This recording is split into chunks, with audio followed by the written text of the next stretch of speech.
CST, un livre hautement sensible qui sortira dans les librairies françaises ce 10 janvier. Malgré les colossales mesures de sécurité déployées, la biographie du prince Harry, intitulée Le Suppléant et publiée par Fayard en France, a déjà été mise à disposition du public en Espagne.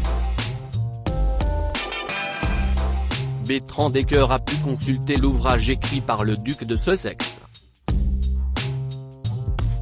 Interrogé par Gala.fr, le spécialiste des têtes couronnées revient sur ces révélations explosives qui font vaciller la couronne britannique et s'interroge sur les répercussions d'une telle bombe médiatique. Gala.fr, quelles sont les révélations les plus surprenantes de ces mémoires ? Bertrand Decker, presque tout a déjà été dévoilé dans la presse. Il y a cette dispute avec William dans le pavillon de Nottingham qui nous dévoile l'image d'un futur roi violent, brutal. Je trouve ce passage très fort. Il y a également cette information étonnante concernant Harry, le seul à qui l'on n'a pas demandé de faire un discours lors du mariage de William et Kate Middleton. Une très grande biographe britannique donnait pourtant des pans entiers de son discours. S'il le dit dans Spare, tiré à 10 millions d'exemplaires, c'est que cela est vrai. Autre révélation frappante, ces 25 talibans tués en Afghanistan. Est-ce que vous imaginez la folie d'aller raconter cela, alors qu'ils ont déjà terriblement peur pour leurs enfants et qu'ils peinent à assurer leur sécurité? Harry évoque également le fait que les rapports avec Charles ne sont pas bons, et ce, depuis très longtemps, et de révéler que le prince de Galles avait osé, devant une assemblée, remettre en question sa paternité se demandant Harry est tellement différent de moi que j'en viens à me demander s'il est vraiment de moi. Une référence à James Hewitt, l'un des amants de Lady Diana. Le prince Harry révèle également que son père n'a eu aucun geste de tendresse à l'annonce de la mort de Diana en 1997. On avait pourtant des photos de Charles et de Harry après le drame qui révélaient des moments plutôt tendres. Gala.fr, est-ce que cela signifie que le prince Harry ment ? B. Non, je ne pense pas, je pense juste que c'est son interprétation à lui. Et Charles, dans sa position de futur roi, a fait ce qu'il pouvait à l'époque. Mais tout ce qui a été dit par Harry aurait dû rester enfermé dans un cabinet de psychanalyse. Le prince Harry a besoin d'argent et fait feu de tout bois. Harry a signé pour 4 ouvrages, et il se murmure qu'il pourrait y avoir la biographie de Meghan Markle dans le lot. Elle aurait révélé à des copines avoir remis la main sur un journal intime à Frogmore Cottage lors de son passage au Royaume-Uni pour le jubilé de la reine. C'est une menace qu'elle pourrait adresser à la famille royale, en sachant que les Sussex sont à nouveau demandés d'avoir un pied en dedans et en dehors de la firme. Gala.fr, toutes ces révélations contenues dans Spare ne sont-elles pas à prendre avec des pincettes ? B. Je pense que toutes ces révélations ont été vérifiées. L'éditeur sait qu'il y a une épée Damoclès, à savoir les attaques qui pourraient tomber de la part du palais de Buckingham.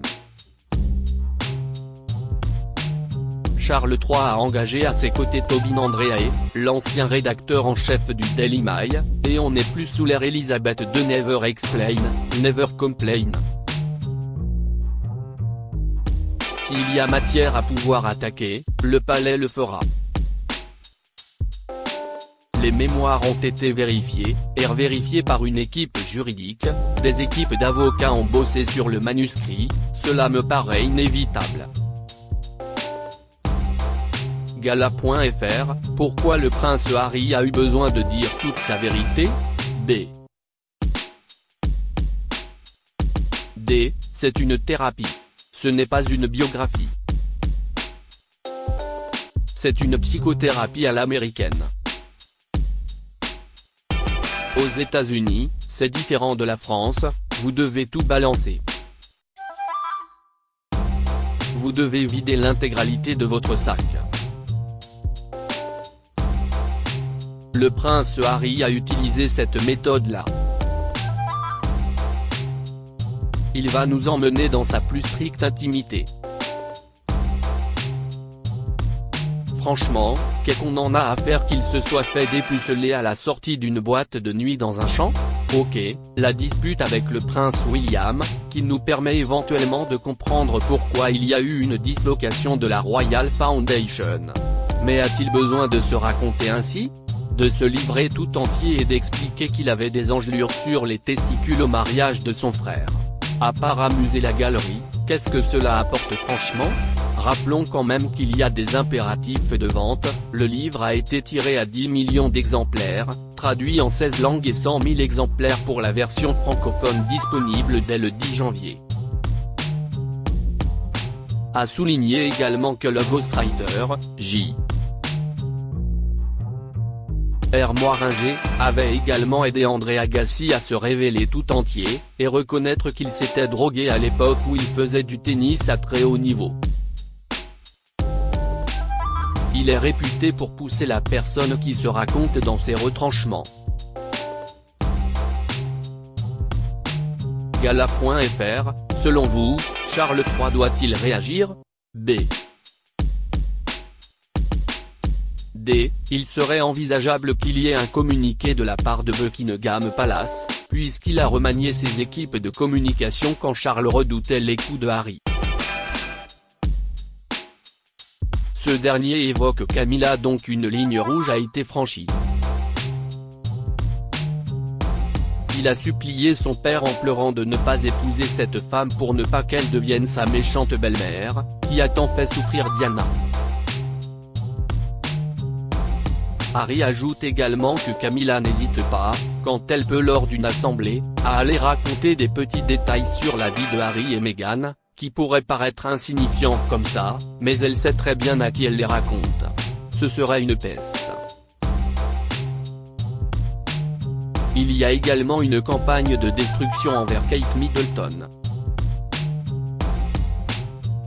Vous la pensez si parfaite?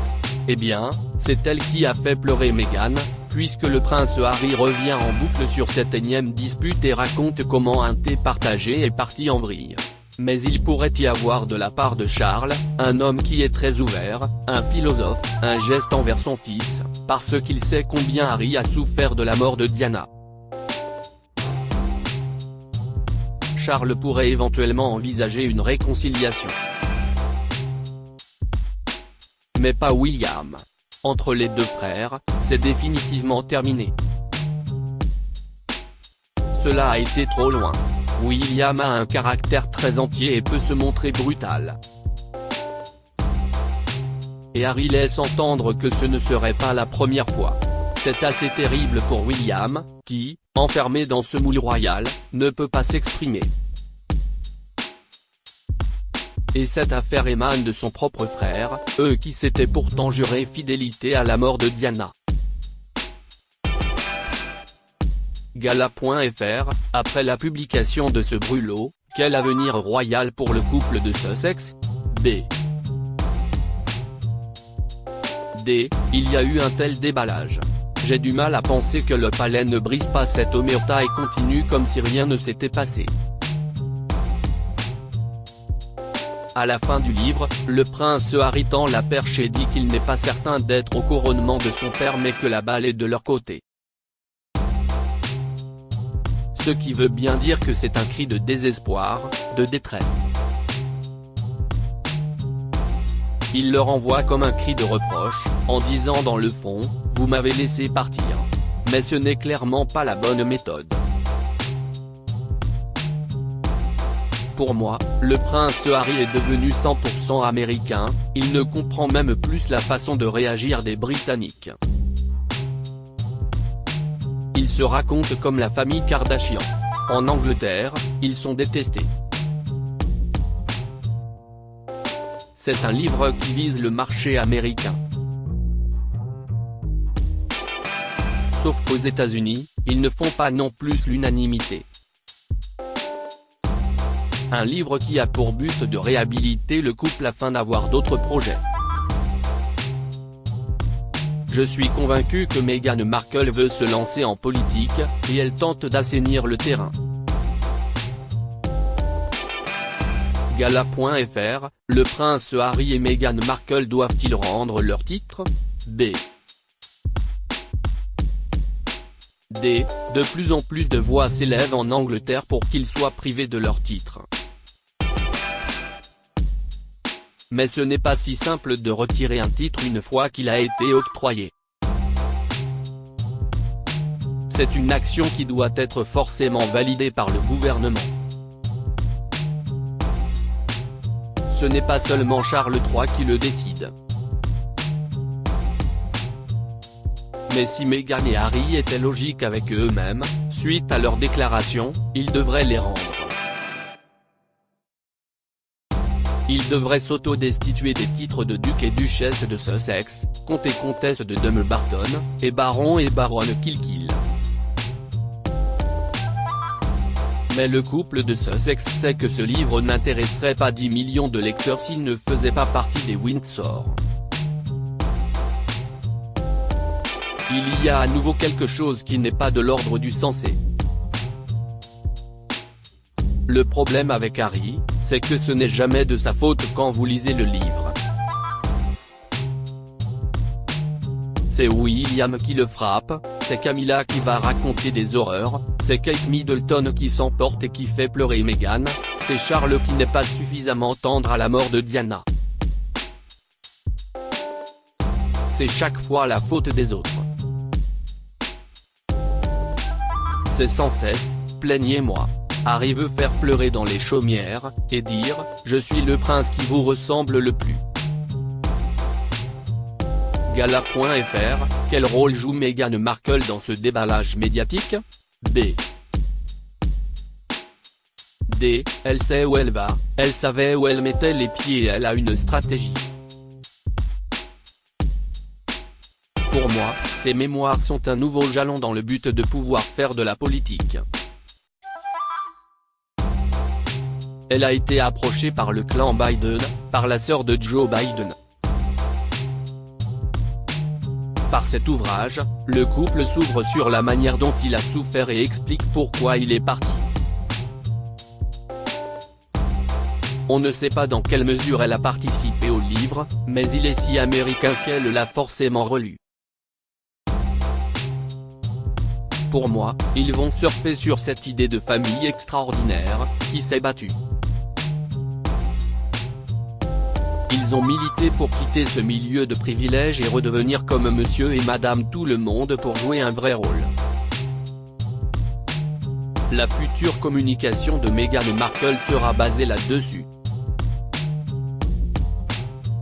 Bertrand Decker, auteur du livre I Love Elizabeth II, paru aux éditions Michel Lafon Crédit Photo, Backgrid UK.